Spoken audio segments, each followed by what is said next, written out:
السلام عليكم ورحمة الله وبركاته أعزائي المتابعين. لازلنا مستمرين معاكم في متابعة حلقات إنتاج دود القبابي. إخواني، وصلنا للمرحلة النهائية في حياة الخنافس وهي موتها طبعا بعد أن وضعت البيض. فهنا اليوم بدي أفرز الميت وأخرج البعض المتبقي العايش.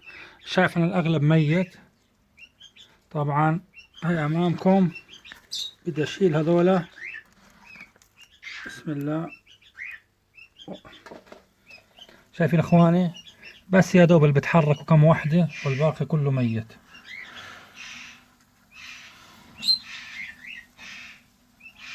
الحركة اللي بس شايفينها هي العايشة والباقي كله ميت. بدي افرزه. في عندي حوضين نفس الشيء، هون في نسبة كبيرة ميتة طبعا. هاي الكراتين ما برميهاش لانه اكثرها بتكون عليها واضعة بيوض. كراتين البيض واضع عليها بيوض.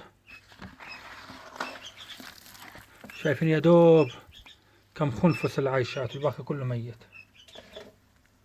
بدنا نفرزه عشان نجمع حوض بالاثنين هذول بالبيض اللي موجود فيه.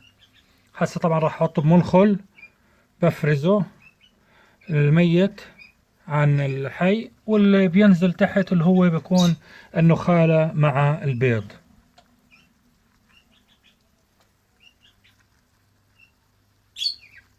شايفين نسبة الموت تقريبا 90%. والسلام عليكم ورحمة الله وبركاته، في فيديو آخر.